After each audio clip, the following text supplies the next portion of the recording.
Welcome everyone to another episode of the Weekly Transformer, where today we're going to be taking a look at Transformers Aramada Universe Starscream.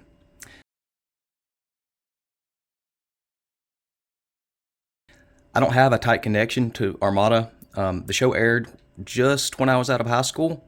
Aramada came home in the afternoons when I was working, and I really wasn't able to catch a lot of episodes. I did think the idea of the minicons were pretty cool. No doubt there was a parallel with pocket monsters that had been sweeping the world at the time with the whole collecting miniature bots. So I thought that was a pretty cool concept, but I never really engaged much with the show itself. I only had a few of the Aramada toys, including Prime here, Blur, the Sky Boomer shield, and Requiem Blaster, and of course Hotshot with the Star Saber and the Dark Saber. I never really engaged with the original Aramada Starscream, so this guy was a whole new bag of tricks for me. Let's take a look at the greatest swordsman in the galaxy, but if you haven't already, like, subscribe, leave a comment. When Aramada Universe Starscream was announced, I wasn't very hyped about him. I only picked him up because he was a late wave figure. Target had him mispriced, so I basically got this guy for the price of a deluxe. When I first messed with this guy, I wasn't very happy. He seemed small for a Voyager, and there are a couple other issues I will get into in just a moment. In fact, I was so bummed out that I picked up a Thrilling 30 version just so I could do a comparison. After not touching him for a couple months, I picked him up again, and I've really grown to like this figure. He has a really great presence about him. The head sculpt and paint detailing look great, and the flip-down cannon feature adds some really nice playability that we don't get in a lot of figures nowadays. First, I'm going to get the couple of complaints I have out of the way. Mainly being the wrists. The wrists don't rotate. This is especially a bummer because he's a swordsman, and a wrist rotation would have had nice posability when he's using his swords. Maybe I'm just spoiled at this point, but I kind of expect wrist rotation on Voyagers. 90% of Voyagers have a rotation, and a good majority of Deluxes do as well. I get it. The wrists have to hide in the forearms for transformation, and the material here is pretty small. But the Siege Seekers have a wrist rotation, and they have a similar forearm assembly, and Hasbro made it work for them.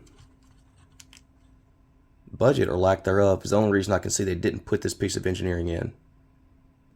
Hasbro has a limited budget for each figure in Wave, and Wave 3 had 2 Voyager molds. And you can tell a large amount of the budget went to Mr. Ant-Man over here. My other only real complaint are the hands. I hate painted hands. See my Studio Series Ironhide review. I don't really get why they made the choice to cast these in red and then paint them black, especially because the legs and the head are both cast in black. So we know that they used black plastic in this figure.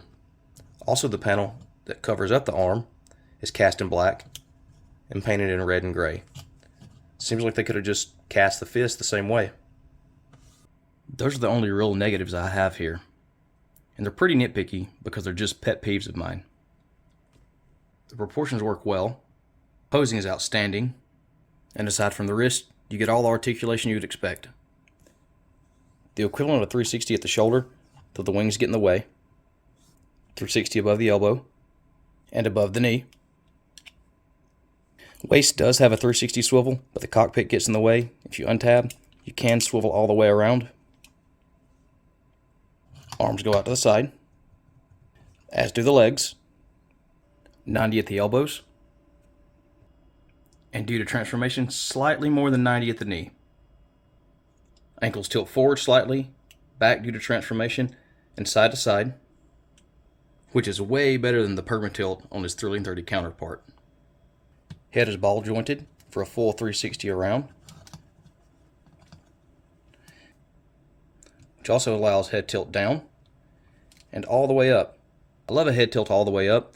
It's something I feel all jetbots should have, so they can fly like Superman. I love the black and yellow paint on the chest, and I think it adds a nice breakup to the figure. And the painting on the head sculpt is awesome. I love these mustard yellow eyes. Aside from this little bit of waffling in the thigh, and on the back of the wings here, This figure is solid.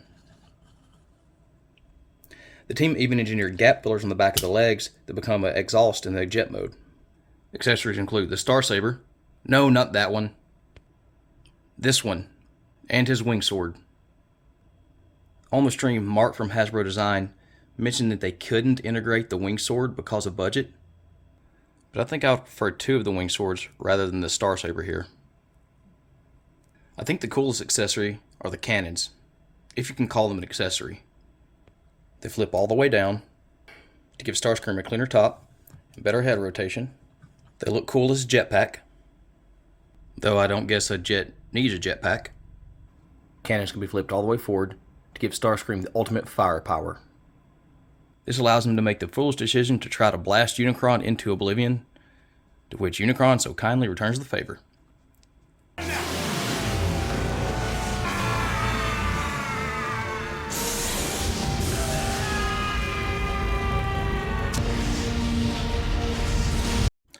So that's look at bot mode. Let's hit a transformation fast forward and see what he looks like in his jet mode. Transformation for Starscream is pretty easy and pretty effective. Flip wrist in.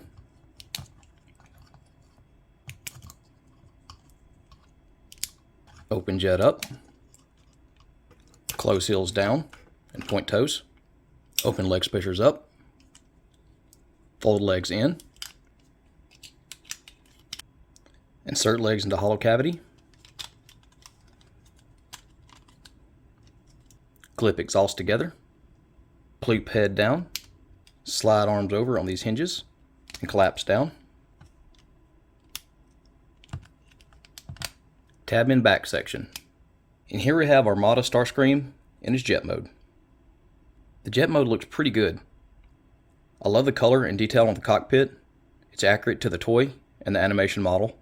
I love the painting on the intakes here and on the top of the jet intakes. And again, the leg gap fillers that became the rear exhaust, I think that was a genius idea. Of course, jet mode retains the flippability of the cannons, but I feel it makes the back look kinda naked. This isn't really a function of the toy itself, rather of the design as a whole. Speaking of the back of the jet, that's my only real complaint. The butt end doesn't really like to stay tabbed in well, probably because there's just some little nubs with an indent for it to tab into, but that's a minor complaint.